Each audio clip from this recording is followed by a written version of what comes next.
The ice gave way beneath Marshall Sullivan's boots with a sound like a rifle crack splitting the morning open, and the floe he stood on tore free from the harbor's frozen skin and began to slide, slow and terrible, toward the black water of the channel. He had gone out at first light to free the mooring lines of old Tam Hollies' fishing skiff before the freeze locked it fast against the pier, a small favor for a man too stove up with winter aches to do it himself. He had not meant to walk so far across the new ice. He had not meant to hear the groan beneath him, feel the world shudder, and look down to see a black seam opening between his boots like a mouth. Now he stood on a raft of ice no wider than a hay wagon, already 20 feet from the pier and widening the gap with every breath, the current beneath Frostmere Harbor dragging him toward open water where the ice thinned to nothing and the sea swallowed whatever fell into it. "Someone get a rope," a woman screamed from the pier. "Get Otto, get the ferry pole, get anything." Villagers were spilling out of the harbor houses in their shirt sleeves and shawls, shouting over one another, and Marshall could see the panic in them, the useless scramble of men who did not know how to reach him and women who were already weeping as though he were dead. He kept his footing wide on the floe, arms out, watching the black water lap closer to the edges of his shrinking island of ice. It was Zora Stormbound who moved first.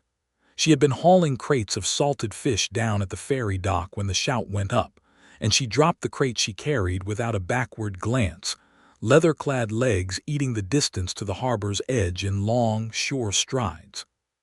She was already stripping off the heavy wool cloak that had covered her fitted leather bodice, the laces at her throat catching the pale winter light, her dark braids swinging loose behind her shoulder. She did not wait for the men fumbling with a coil of half-frozen rope. She grabbed the nearest thing that could serve as a weapon against the ice itself, a long oar leaning against an overturned rowboat, its blade broad and iron-shod at the tip for breaking up shallows. "Get back," she snapped at the men crowding the pier's edge, and there was such command in her voice, such certainty, that they parted for her without thinking to question why an orc woman was the one giving orders. She went down the icy stone steps to the harbor's frozen apron, testing the ice with the oar's blade the way a woman tests a floor she does not trust, and when it held, she stepped out onto it, moving fast and low, driving the iron-shod tip down again and again to be sure the surface beneath her would not betray her the way it had betrayed him. Marshall watched her come, this stranger he had seen only twice in passing at the market stalls, and felt something in his chest twist tight with both hope and terror, because the ice between them was already fracturing into loose plates that ground against each other with a sound like grinding teeth. "Stay where you are," she called to him, voice carrying clear and strong across the widening black water. "Do not move. Do not shift your weight." "I was not planning on dancing," he called back, and even in his fear some part of him noted distantly that he had made a joke and that she had not smiled, but something in her eyes had flickered like she wanted to. She reached the edge of solid ice perhaps 30 feet from him, where the sheet had begun to buckle and separate into smaller floes, open water showing black and merciless between them like the gaps in a broken jaw. She did not hesitate. She swung the oar high and brought the iron-shod blade down onto the thin new ice bridging two larger plates, cracking it, widening the gap into a channel she could pole herself through. And then she did the thing that would be spoken of in Millhaven for years afterward. She climbed onto the loose floe nearest her, planted the oar like a punting pole, and began to shove herself across the broken harbor, plate by plate, cracking a path through the freezing skin of the water with brute strength and sheer, furious will. The ice fought her. Twice her oar caught in a seam and nearly wrenched from her hands. Once a plate beneath her feet tipped and she staggered, catching herself with the oar driven hard into the water like a spear, and Marshall's heart stopped dead in his chest watching her balance on the knife edge between the harbor and drowning. "Hold on," she shouted, not to steady him, he realized, but to steady herself, a promise spoken aloud so she would not break it. She reached his floe with one final shove of the oar that sent a spray of ice chips into the air, and the impact rocked the little raft he stood on so hard he nearly went down. Her hand shot out and closed around his forearm, and he had never in his life felt a grip like it, fingers like iron bands, an orc's strength closing around him with a certainty that told him, more than any words could have, that she did not intend to let the sea have him. "You will step where I step," she said, her voice low now that they were close enough to speak plainly, green eyes fierce beneath dark brows, tusks just visible at the corners of her mouth when she spoke. Not before, not after. "Understand me, blacksmith." He had not told her he was a blacksmith. He would wonder about that later, how she knew, but in that moment he only nodded because the floe was tipping, and the water was so close, and her hand had not let go of his arm. They crossed the broken harbor together, plate to plate, her oar cracking new paths where the old ones closed too fast behind them, her body between his and the open channel every single time the ice groaned a warning. Twice she made him wait while she tested a bridge of ice with her own weight first, and twice, when it held, she did not let him step onto it until she had planted herself on the far side, ready to haul him across if it broke beneath his boots. By the time they reached the harbor stairs, the village had gathered in a silent, stunned crowd, and someone threw down a coil of rope more from habit than need, because Zora Stormbound had already done the work no rope could have done fast enough. She climbed the icy steps first and turned to haul Marshall up after her, and when his feet finally found solid stone, his knees nearly buckled, not from the cold, though the cold was bone-deep and vicious, but from the simple, overwhelming fact of being alive. "You are shaking," she said, still gripping his arm. "So would you be," he managed, teeth chattering, "if you just watched an orc woman crack open a harbor with an oar to fetch you off a piece of ice." For the first time, she smiled, just barely, just at the corner of her mouth, and it transformed her whole face from fierce to something that made his chest ache in an entirely different way than the cold did. "I have been called stranger things," she said. "Now get inside before you freeze solid and I have wasted the effort." The crowd on the pier began to murmur, some in relief, some in something colder, watching the orc woman stride away from the harbor's edge with the blacksmith's arm still half braced in her grip, and Marshall Sullivan understood, even shivering half to death, that his life had just been split cleanly into a before and an after. The village of Millhaven sat where the Greywater River widened into Frostmere Harbor before spilling into the great northern bay, and it had never been a place that welcomed strangers easily, let alone orc strangers, no matter how many wars had ended in treaties inked by careful, mistrustful hands. Upriver, past the mills that ground the valley's grain and the farms that fed it, the water narrowed again at Bell's Crossing, where a ferry ran on a cable strung bank to bank. And it was there, 3 months before the harbor cracked open beneath Marshall Sullivan's boots, that Zora Stormbound had first walked into the valley with nothing but a pack, a knife, and a silence about her past that no one had thought to question too closely. Because orcs who wandered alone into human valleys were rare enough that most folks simply gave her a wide, wary berth and let her be. She had taken work at the ferry crossing because the old ferryman, Otto Kessler, needed a strong back to haul the cable pole against the current, and because she had asked for coin rather than charity, which was more than most travelers offered him. She had proven herself within a week, pulling the ferry across in half the time it took 2 men, and Otto Kessler, who cared more for a full purse than for old prejudices, had kept her on without much comment beyond a gruff nod and a fair day's wage. Marshall's forge stood on the harbor road, close enough to the water that he heard the gulls at dawn and the creak of mooring lines all through the winter nights, and he had seen the orc woman at the market twice before the ice took him, always at a distance, always moving with a warrior's economy that made the village women whisper, and the men go quiet in a way that was not quite fear and not quite respect, but something uneasy between the two. He had not expected to owe her his life. He had certainly not expected to spend the evening after the rescue sitting across from her at his own forge hearth, wrapped in every blanket he owned, sharing a pot of barley stew because she had, without asking, followed him home to be certain. He did not collapse from the cold along the way, and had then simply refused to leave until she had watched him eat something warm. "You did not have to do that," he said, for perhaps the third time, watching the firelight play across the sharp planes of her face, the dark green of her skin gone almost bronze in the glow. "Cross the ice. Most folk would have waited for rope and ladders." "Rope and ladders would have taken too long," she said simply, spooning stew without looking up. "You would have gone under before they found enough of either. Still, you did not know me. You had no reason to risk your neck for a stranger."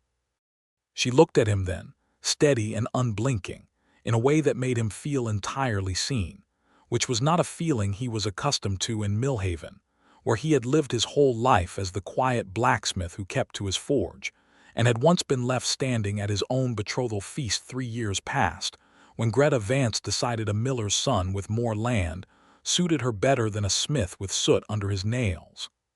"I did not need a reason," Zora said. "A man was drowning, I had an oar, the rest was simple insan. Most people would not find it simple. Most people," she said, and there was an edge in her voice now old and tired, "are cowards who wait for someone else to act first. I have never had the patience for waiting." He did not ask what had put that particular weariness in her voice, not that first night sensing, with the same instinct that told him when iron was ready to be worked and when it would only crack under the hammer, that she was not yet ready to be asked. Instead he simply said, "Well, I owe you a debt I do not know how to repay, Zora Stormbound. That is your name, I heard the ferryman say it once." "It is."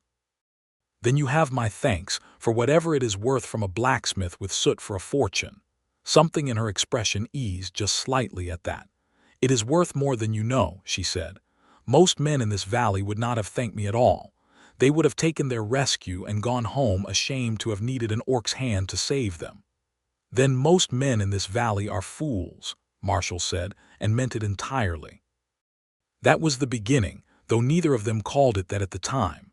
A shared bowl of stew, a fire burning low, and a silence between them that was not empty but full. The kind of silence that comes when two people who have both been lonely a long while sit together and find, unexpectedly, that the loneliness has quieted. The trouble started, as trouble in small valleys often does, at the tavern. It was a week after the harbor rescue, and word had spread the way it always did in Millhaven, twisting a little more with every retelling, until half the village believed the orc woman had walked across open water like some creature out of an old war song, and the other half muttered that no good would come of a smith owing his life to a creature that could crack ice with an oar as easily as most men split kindling. Marshall had gone to the tavern that evening for the first time in weeks, mostly because Otto Kessler had insisted he buy Zora a drink to properly thank her, and Zora had come, mostly, Marshall suspected, because she was curious to see if he would actually keep his word in front of witnesses. They sat at a corner table, and for a while it was pleasant enough, Otto telling exaggerated stories of the rescue to anyone who would listen, Zora allowing herself a rare, small laugh at his most ridiculous embellishments.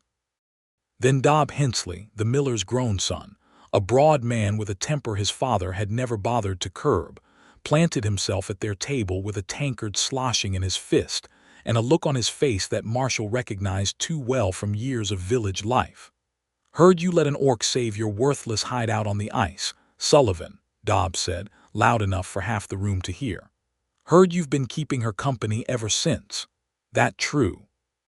"It is true I owe her my life," Marshall said evenly, "and true that I have been glad of her company. Neither of those is any business of yours, Dob." "My business is whatever happens in this valley," Dobbs said, "and I don't fancy an orc getting comfortable here, deciding she's owed something for pulling a fool off the ice. Her kind don't stay comfortable, Sullivan. They get greedy. They get ideas."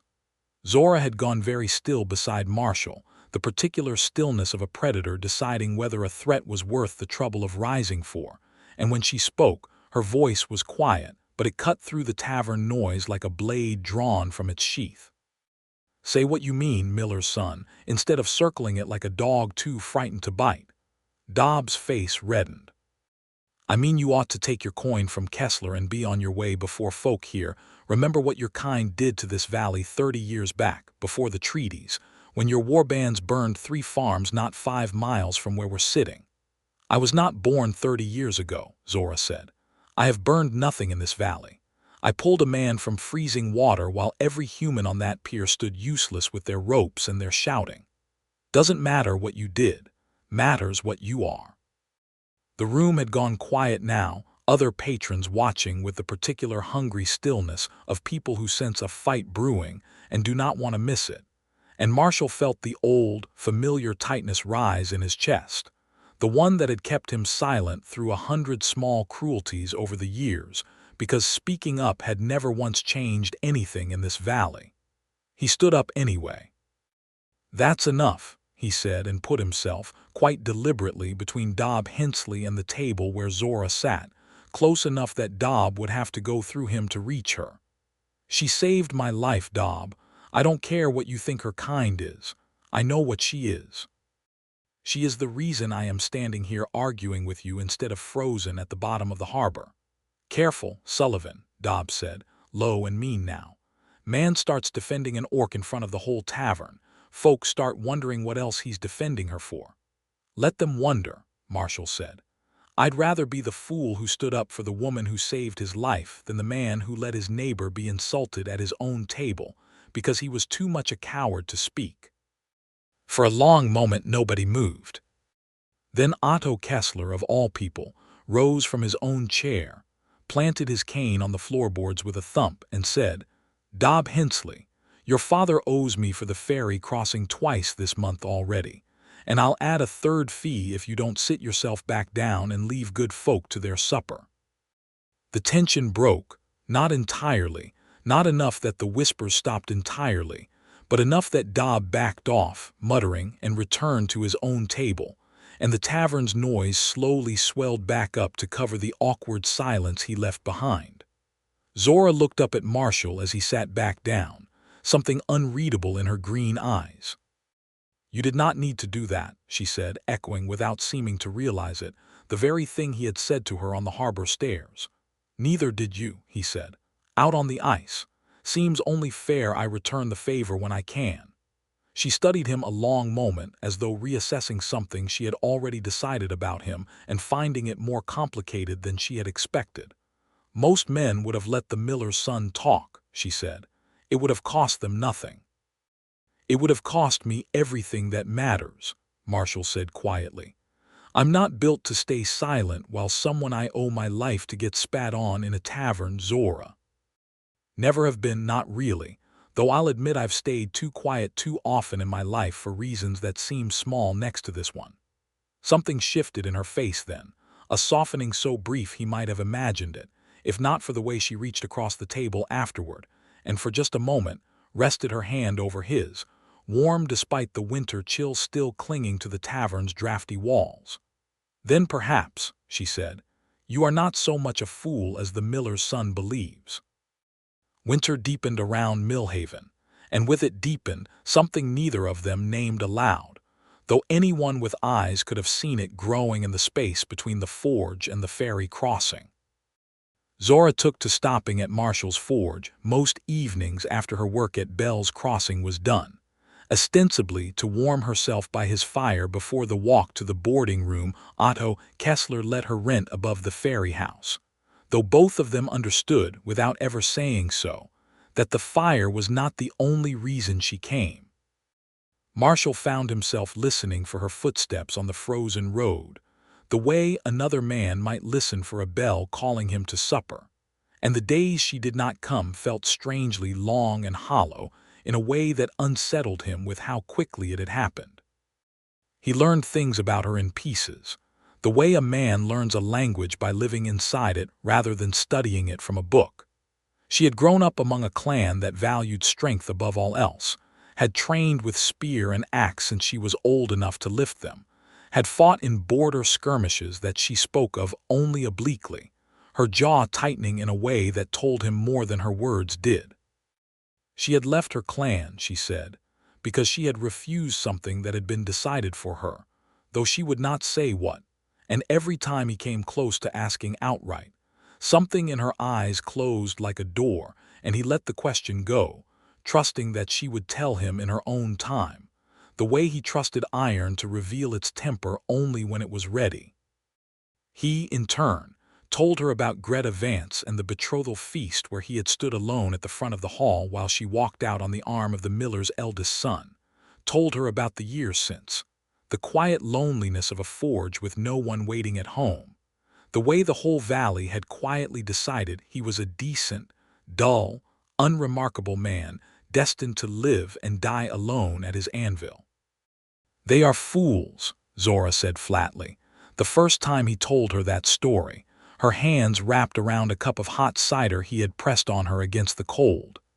"Any woman who would trade a heart like yours for a few acres of milled grain does not deserve the grief of losing you. She deserves to spend her days wondering why the ground never feels as warm beneath her feet as it did when she stood near a forge fire." "That is a strange way to curse someone," Marshall said, half laughing. "It is the truest curse I know," Zora said, entirely serious, and something about the fierce, unwavering loyalty in her voice, offered on his behalf without hesitation, made his chest ache with a longing he had stopped letting himself feel years ago. It was near the middle of winter when he decided to forge her something, not out of any grand plan, but out of the simple, aching need to give her a piece of himself that matched what she had already given him. He worked on it in secret, in the hours after she left each night, shaping a slender band of iron into a cuff meant to sit high on the forearm, the kind of thing a warrior might wear beneath a vambrace, and etched into its surface, painstaking and slow, because his letters were better suited to horseshoes than fine work. He carved the shape of cracking harbor ice and a single oar cutting through it. He gave it to her on an evening when the snow had finally stopped falling long enough to see stars, standing awkwardly at his own forge door like a boy rather than a grown man of 31 years, holding the cuff out on his open palm. "It is not much," he said.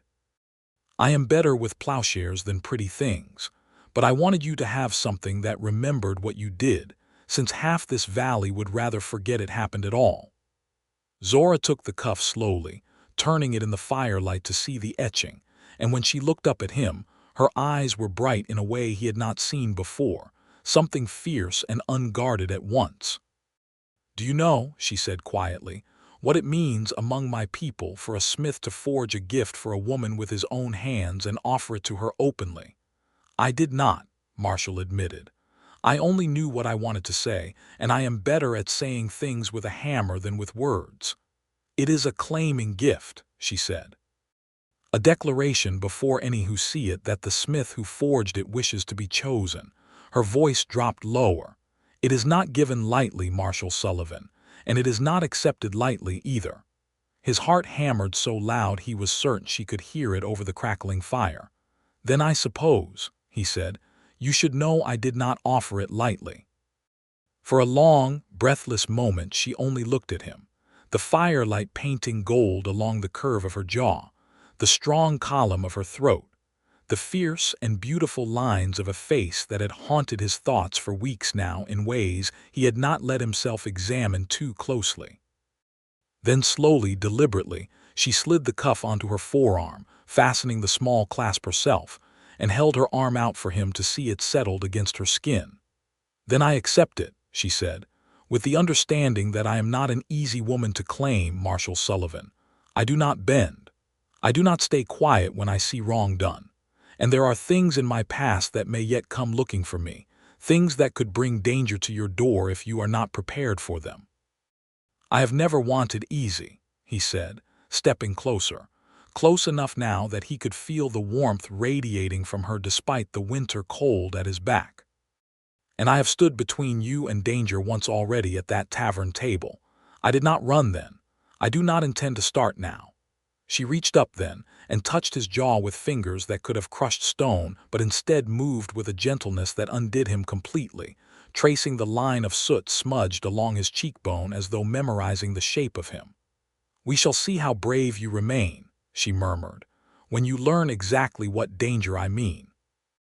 Neither of them kissed the other that night, though the wanting hummed between them thick enough to taste, because Zora, with a discipline that cost her visibly, stepped back before either of them could close that last small distance, murmuring something about the hour and the cold and needing her rest, and Marshall let her go, understanding without being told that whatever haunted her was not yet ready to be spoken aloud, and that when it finally was, everything between them would change. He did not have to wait long to find out. Karn Ashfist arrived in Millhaven on a market day, riding a great tusked warhorse through the center of the square with 4 armed orc riders at his back, and the entire village froze at the sight of them, the way a rabbit freezes when a hawk's shadow crosses the grass. Marshall was at his forge stall selling mended tools when the riders came through, and he felt the change in the air before he understood its cause, the market chatter dying to a hush, stallholders drawing their children close, and then he saw Zora, standing at the edge of the square near the ferry road, go rigid as stone, her hand dropping to the knife at her belt. Karn Ashfist was a mountain of a man, tusks longer than Marshall had ever seen on any orc, scars crossing one side of his face like a map of old violence, and when his gaze found Zora across the square, something in his expression twisted into an ugly, possessive satisfaction. "There you are," he called, his voice carrying easily over the frozen square, "little Stormbound. Your father has grieved every day you have been gone. He will be relieved to know I have finally tracked you into this rat's nest of a human valley." "I am not going back, Karn," Zora said, her voice carrying just as clearly, steady despite the tension coiled through every line of her body. "I told you that when I left." "Nothing has changed. Everything has changed," Karn said, swinging down from his horse with a heavy, deliberate thud, the villagers around him shrinking back further. "Your father is aging. The alliance with my clan grows shaky without the marriage bond to hold it. You were promised, Zora. A Stormbound does not run from her word." "I never gave my word," Zora snapped. "My father gave it for me. There is a difference, though I do not expect a man like you to understand it." Karn's gaze slid past her then, to Marshall, standing frozen at his stall with a half-mended plow blade still in his hand, and something cruel curled at the corner of the champion's mouth. "Is this him?" Karn said, walking closer, his riders fanning out behind him in a way that made the market crowd press back even further. "The little human smith you have been keeping company with. Is this what you left your clan, your father, your birthright for, Zora? A man who reeks of coal smoke and cannot even lift a proper axe." "Leave him out of this," Zora said, moving to place herself between Karn and Marshall's stall, and Marshall's chest tightened with the sudden, dizzying realization of 2 things at once: that this immense, scarred warrior had come across half a continent to reclaim her, and that she had never, not once, told Marshall she was the daughter of a war chief promised in marriage to seal a clan alliance. "Zora," Marshall said quietly, setting down the plow blade, "who is he? What birthright?" She did not look at him, her eyes locked on Karn, but her voice, when it came, was tight with something like shame. "I am the daughter of War Chief Doran Stormbound," she said. "I was promised to Karn to end a border war between our clans. I refused the claiming. I ran. I did not tell you because I hoped, foolishly, that it would never follow me here." The square had gone utterly silent, the villagers of Millhaven staring at the orc woman they had grudgingly come to know as a fairy hand and a rescuer, now revealed as something far larger and far more dangerous to have in their midst. And Marshall felt the weight of every eye shift from Zora to him, waiting to see how the humble blacksmith would respond to learning the woman he had claimed with a forged cuff was a war chief's runaway heir. "It does not matter to me who your father is," Marshall said, loud enough for the whole square to hear, stepping up beside her rather than staying hidden behind his stall. "It matters to me who you are, and I know exactly who that is better than anyone standing in this square." Karn laughed, a short, ugly bark of sound. "How touching, The smith is loyal. It will not save him. He turned to Zora. You have 30 days, Stormbound. Return to your father's camp and take your place beside me, or I will take you myself. And I will not be gentle about the smith who has been keeping you warm while you avoided your duty. Get out of this village, Zora said, low and dangerous, before I forget that killing you here would break the treaty my father worked 30 years to build. Karn's eyes glittered with something that might have been amusement or might have been rage.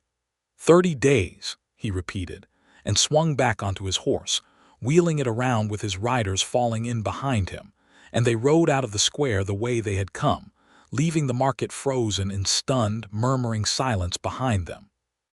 Marshall turned to Zora, his heart pounding. You should have told me. I know, she said, and for the first time since he had met her, she looked genuinely afraid, not of Karn, he realized, but of him, of what he would say now that he knew the truth. I did not want you to look at me and see only a war chief's daughter and a broken alliance. I wanted, for once in my life, to simply be a woman who was chosen for herself. I have already chosen you for yourself, Marshall said, taking her hand, uncaring of the villagers still watching, still whispering. War chief's daughter or fairy hand, it changes nothing about what I feel, Zora. But it does mean we have 30 days to figure out what we are going to do, because I do not intend to let that man take you anywhere. The days that followed Karn's departure were tense in a way Millhaven had never experienced within living memory. The village caught between fear of the Orc champion's return and a grudging, growing loyalty to the woman who had saved one of their own from the harbor ice. Otto Kessler refused to dismiss Zora from her work at the crossing despite pointed suggestions from a few frightened neighbors, and old Tam Hollies, whose skiff marshal had gone out to save that fateful morning, took to leaving small gifts of smoked fish at Zora's boarding room door as quiet thanks that needed no words attached to it. But fear has a way of poisoning even good intentions, and on the 20th day of the 30 Karn had allotted, word came racing down the harbor road that the Orc champion's riders had been seen at the edge of the valley again, not waiting out the month as promised, moving fast and quiet through the tree line in a way that spoke of ambush rather than honest confrontation. Marshall was at the forge, banking the fire for the night, when Zora burst through the door, breathless, her cuff catching the firelight as she moved. They are coming tonight, she said. Otto's boy saw riders crossing the North Fields an hour ago. Karn does not intend to wait for his own deadline. He means to take me before the valley can rally to stop him, and he will burn whatever stands in his way to do it. Then we run, Marshall said immediately, already reaching for his heavy winter coat, his forge hammer, anything that might serve as a weapon. Running from Karn's riders on open ground is a death sentence, Zora said. They ride faster than any horse in this valley, and they know the land now as well as we do. Our only chance is the river. The river's frozen solid this far up, Marshall said. We could cross on foot faster than they could follow with horses. Exactly, Zora said. And if we cut the ferry cable behind us at Bell's Crossing, their horses cannot follow at all, not without swimming a freezing current or riding 2 days around to the nearest bridge. It will buy us time to reach the old watchtower ruins at the valley's edge, where I can send word to allies who still owe my father loyalty rather than fear of Karn's clan. There was no time to argue the plan further. They left the forge at a run, cutting through the sleeping village toward Bell's Crossing, and they were perhaps halfway there when the first horn sounded behind them, low and mournful and utterly terrifying, echoing off the frozen hills. They have found the trail already, Zora said, grabbing Marshall's hand and pulling him faster. Do not stop, whatever you hear behind you. Do not stop. They broke from the tree line onto the riverbank just as 3 riders crested the rise behind them, torches held high against the winter dark, and one of the riders loosed an arrow that hissed past Marshall's shoulder close enough to feel the wind of its passing before it thudded into a tree trunk beside him. Down! Zora shouted, shoving him behind the low stone wall that marked the ferry landing, and she snatched up the axe kept at the crossing for cutting winter kindling, hacking at the thick ferry cable where it was anchored to the near bank with brutal, desperate strokes. Another arrow whistled overhead. A rider shouted something in the Orcish tongue, and hooves thundered closer across the frozen field. 4 riders now visible in the torchlight, closing from the north, while the sound of at least 2 more carried faintly from the eastern trees. Hunters converging from every direction the way wolves close on a wounded deer. "Zora, hurry," Marshall said, watching the riders close the distance with sickening speed, his heart slamming against his ribs. "Almost," she gritted out, the axe biting deeper into the thick, ice-crusted rope with every swing, strands beginning to fray and pop. The nearest rider was close enough now that Marshall could see the cruel curve of Karn Ashfist's own tusks in the torchlight, could hear him bellow something that needed no translation to understand as pure, murderous fury, and he did the only thing he could think to do. He grabbed a loose stone from the crumbling wall and hurled it as hard as he could at the lead rider's horse, striking its flank and sending the animal shying sideways just as Karn's spear left his hand, the throw going wide and burying itself in the frozen ground where Marshall had been standing a heartbeat before. The cable gave way with a sound like a whip crack, the severed end whistling out over the river and splashing down through a patch of thin ice near the far bank, and Zora grabbed Marshall's arm and hauled him bodily onto the frozen surface of the graywater itself, the 2 of them sliding and stumbling across ice that groaned ominously beneath their combined weight but held, thank every fortune in the world, held long enough to carry them to the far bank, just as the pursuing riders reached the water's edge and were forced to rein up hard, their mounts refusing the treacherous ice, horns and shouts of frustrated rage echoing across the frozen river behind them. "Keep moving," Zora gasped, dragging Marshall up the far bank into the tree line. "They will find a way around, but it will cost them hours, and hours are all we need." They ran until Marshall's lungs burned and his legs shook, until the shouts and horns had faded entirely into the winter silence behind them. And finally, when Zora judged them far enough from immediate pursuit, she led him into the shelter of a ruined watchtower half collapsed into the hillside, ancient stones offering a windbreak if nothing else. And there, finally, they stopped. Marshall sagged against the cold stone, chest heaving, and looked at Zora, who stood watching the tree line behind them with her knife drawn, every line of her body coiled with readiness even now, even exhausted, and something in the sight of her, fierce and unbroken and utterly unwilling to let anything touch him, broke something open in his own chest that he had been holding closed for years. "You saved my life twice now," he said when he had breath enough to speak. "Once on the ice, once tonight." "I would do it 100 times more," Zora said, still watching the trees, but her voice had gone rough with something that was not exhaustion alone. "I told you once I do not need a reason to act. That was not entirely true, Marshall Sullivan. I have had a reason since the harbor. I have simply been too much a coward for all my supposed strength to say it aloud." He crossed the small space between them slowly, giving her every chance to step away if she wished it, but she did not step away. She turned to face him fully, her knife lowering, her green eyes bright with firelight that was not there, only starlight and the fierce, banked heat of something long denied. "Say it now," he said quietly. "Please, Zora. I have wanted to hear it since that night at my forge with the cuff, and I have been too afraid of what it would cost you to ask." "I love you," she said, the words coming rough and unpracticed, as though she had never said them to anyone before and did not entirely trust her own voice to carry them properly.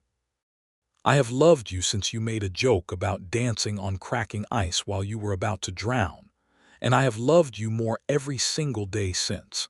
And I did not tell you because I feared what it would mean to love a man I might have to leave behind if my father's war ever truly came for me." "Then do not leave me behind," Marshall said, reaching up to cradle her face in his soot-scarred hands. "Because I love you too, Zora Stormbound, War Chief's daughter or fairy hand or whatever else the world decides to call you. I have loved you since you cracked that harbor open with an oar like it owed you an apology for daring to hold ice at all." She let out a sound that was half laugh, half something rower, and closed the last distance between them herself. And when their lips met, it was nothing like the tentative first kisses Marshall remembered from his younger years. It was fierce and hungry and long-denied, her hands fisting in the front of his coat as though she meant to pull him entirely inside her own skin. And he met her with everything he had held back through weeks of careful, aching restraint, until the cold winter night around them seemed to warm by several degrees, and the ruined watchtower walls, ancient as they were, felt like the safest place either of them had ever stood. When they finally broke apart, both of them breathless, Zora rested her forehead against his, her hands still gripping his coat as though she feared letting go would undo the moment entirely. "We cannot stay here," she said finally, reluctantly. "Karn will regroup by morning. We need to reach the old boundary stones by dawn, where my father's remaining loyal riders sometimes patrol. If I can reach them, I can send word, demand a formal hearing under clan law rather than letting Karn simply take what he wants by force." "Then we go," Marshall said, and found to his own surprise that he was not afraid, not truly, not with her hand finding his in the dark, and holding on with the same fierce grip she had used to pull him from the freezing harbor months before. They reached the boundary stones as the eastern sky began to gray with the first hint of dawn, and Zora's instincts proved sound. A small patrol of 3 riders bearing the Stormbound clan markings intercepted them within the hour, and though tense at first, they lowered their spears the moment their leader, a grizzled old warrior named Bruck who had known Zora since she was a child learning to hold a training blade, recognized her. "Little Stormbound," Bruck said, real relief in his weathered voice. "Your father has had riders searching 3 valleys for you. Does he know Karn Ashfist means to take you by force rather than wait out the claiming period?" "He will know within the hour," Zora said. "If you carry word to him now, Bruck, tell him I demand a formal hearing. Tell him I invoke the right of challenge." Bruck's eyes flicked to Marshall, standing close beside her, and something like understanding crossed his weathered face. "And the human stands with me," Zora said without hesitation. "Whatever the hearing decides, that will not change."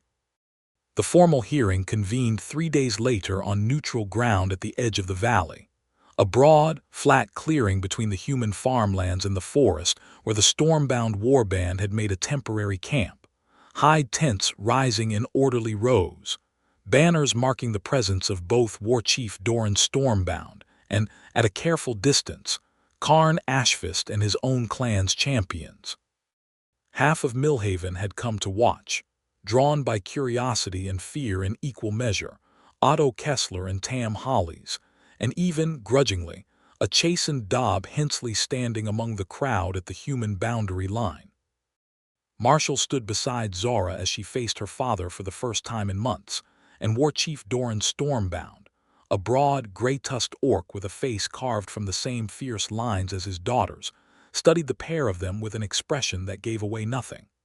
"You invoke the right of challenge," Doran said, his voice carrying across the clearing. "You understand what that means, Zora. You will face Karn yourself, blade to blade, and if you win, the claiming is void and no clan may raise the matter again. If you lose, you honor the original bargain, and the human steps aside forever." "I understand exactly what it means," Zora said, unshaking. "I have understood it since I left your camp, Father. I simply chose to fight for my freedom on my own terms rather than yours." Karn stepped forward, tusks bared in something between a grin and a snarl.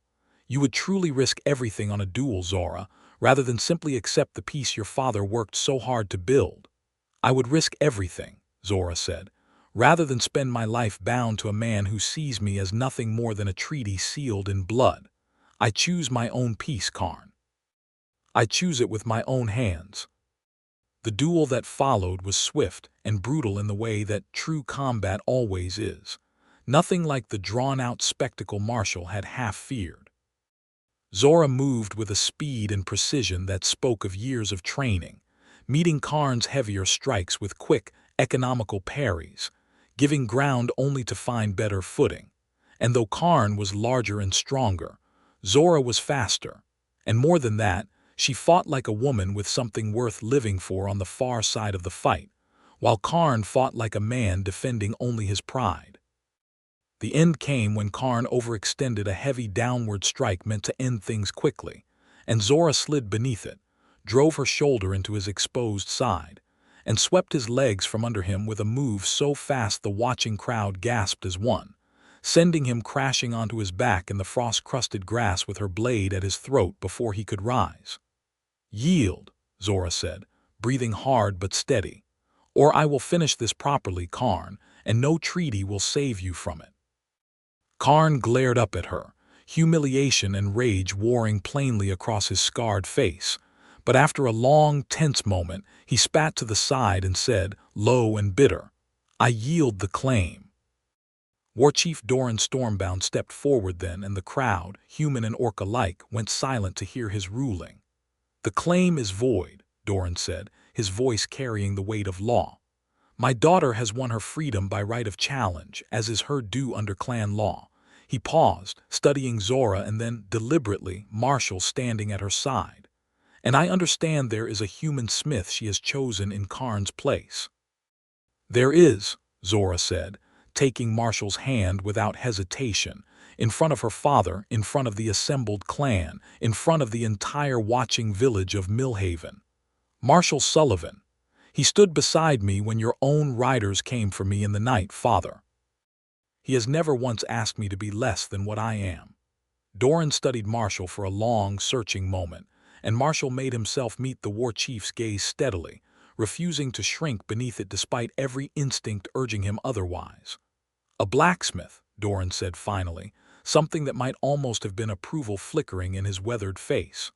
"Well, iron does not bend easily, and neither, it seems, does my daughter's heart once it has settled on something.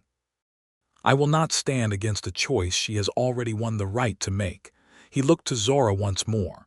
"Be well, daughter. Choose your own peace, as you said. I will not trouble it again." The crowd's tension broke into murmurs, some relieved, some still uncertain, but Marshall found he did not care for the uncertainty of strangers. Not with Zora's hand warm and sure in his own, not with the whole terrible danger of the past weeks finally, fully lifted from both their shoulders. Spring came slowly to the river valley that year, the way it always did after a hard winter, ice breaking loose from Frostmere Harbor in great groaning sheets that drifted out to the open bay and melted into nothing. The mills upriver grinding again with the fresh grain of the season. The ferry crossing at Bell's Crossing running once more on a new cable strung by Marshall's own hands, forged and fitted with a care that made Otto Kessler declare it the finest crossing cable the valley had ever seen. Zora Stormbound stayed. She stayed through the thaw and through the planting season, through the slow, steady work of a village learning to see her not as a stranger to be feared or a war chief's daughter to be wary of, but simply as Zora, who worked the ferry with more strength and skill than any two men combined, who had cracked the harbor ice apart with an oar to save a man's life, who had cut a cable and outrun riders in the dark, and jeweled a clan champion under the open sky, rather than surrender her own heart to anyone else's plans for it.